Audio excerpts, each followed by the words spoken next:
मत्ती की अंजील उसका 7वां बाब। ऐबजोई ना करो कि तुम्हारी भी ऐबजोई ना की जाए, क्योंकि जिस तरह तुम ऐबजोई करते हो उसी तरह तुम्हारी भी ऐबजोई की जाएगी, और जिस पैमाने से तुम नापते हो उसी से तुम्हारे वास्ते नापा जाएगा। तो क्यों अपने भाई की आंख के तिनके को देखता है और अपनी आंख के शतीर पर गौर नहीं करता? और जब तेरी ही आंख में शतीर है तो तू अपने भाई से क्यों कर कह सकता है कि ला तेरी आंख में से तिनका निकाल दूं? ए रियाकार, पहले अपनी आंख में से तू शतीर निकाल, फिर अपने भाई की आंख में से तिनके को अच्छी तरह देख कर निकाल सकेगा।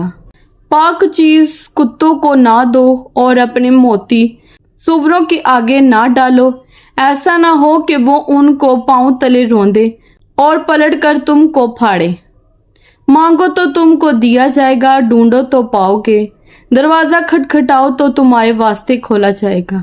क्योंकि जो कोई मांगता है उसे मिलता है, और जो ढूंढता है वो पाता है, और जो खटखटाता है उसके वास्ते खोला जाएगा। तुम में ऐसा कौन सा आदमी है कि अगर उसका बेटा उससे रोटी मांगे तो वो उसे पत्थर दे, या अगर मछली मांगे तो उसे सांप दे? बस जब कि तुम बुरे होकर अपने बच्चों को अच्छी चीजें देना जानते हो, तो तुम्हारा बाप जो आसमान पर है अपने मांगने वालों को अच्छी चीजें क्यों ना देगा। बस जो कुछ तुम चाहते हो कि लोग तुम्हारे साथ करें, वही तुम भी उनके साथ करो, क्योंकि तुरैत और नबियों की तालीम यही है। तंग दरवाजे से दाखिल हो, क्योंकि वो दरवाजा चौड़ा है और वो रास्ता कुशीदा है जो हलाकत को पहुंचाता है, और उससे दाखिल होने वाले बहुत हैं। क्योंकि वो दरवाजा तंग है और वो रास्ता सुकड़ा है जो जिंदगी को पहुंचाता है, और उसके पाने वाले थोड़े हैं।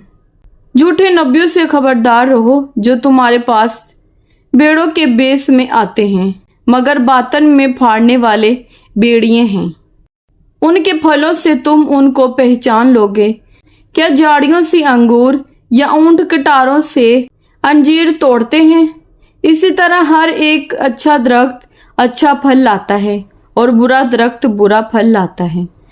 अच्छा दरख्त बुरा फल नहीं ला सकता, ना बुरा दरख्त अच्छा फल ला सकता है। जो दरख्त अच्छा फल नहीं लाता वो काटा और आग में डाला जाता है। बस उनके फलों से तुम उनको पहचान लोगे। जो मुझसे आए ऐ खुदावंद कहते हैं, उनमें से हर एक आसमान की बादशाही में दाखिल ना होगा, मगर वही जो मेरे आसमानी बाप की मर्जी पर चलता है। उस दिन बहुतरे मुझसे कहेंगे, ऐ खुदावंद क्या हमने तेरे नाम से नबूवत नहीं की, और तेरे नाम से बदरूहों को नहीं निकाला, और तेरे नाम से बहुत से मौजज़े नहीं दिखाए? उस वक्त मैं उनसे साफ कह दूंगा कि मेरी कभी तुमसे वाकफियत ना थी। ऐ बदकारों, मेरे पास से चले जाओ। बस जो कोई मेरी ये बातें सुनता और उन पर अमल करता है, वो उस अक्लमंद आदमी की मानद ठहरेगा जिसने चट्टान पर अपना घर बनाया, और मींह बरसा और पानी चढ़ा और आंधियां चली और उस घर पर टकरे लगी, लेकिन वो ना गिरा, क्योंकि उसकी बुनियाद चट्टान पर डाली गई थी। और जो कोई मेरी ये बातें सुनता है और उन पर अमल नहीं करता, वो उस बेवकूफ आदमी की मानद ठहरेगा जिसने अपना घर रेत पर बनाया, और मींह बरसा और पानी चढ़ा और आंधियां चली और उस घर को सदमा पहुंचा, और वो गिर गया और बिल्कुल बर्बाद हो गया। जब यीशु ने ये बातें खत्म की तो ऐसा हुआ कि भीड़ उसकी तालीम से हैरान हुई, क्योंकि वो उनके फिकियों की तरह नहीं बल्कि साहिब इख्तियार की तरह उनको तालीम देता था। कलाम पाक के पढ़े और सुने जाने पर खुदावंद की खास बरकत हो। खुदावंद का शुक्र हो। आमीन। खुदावंद आप सबको बरकत दे। आमीन।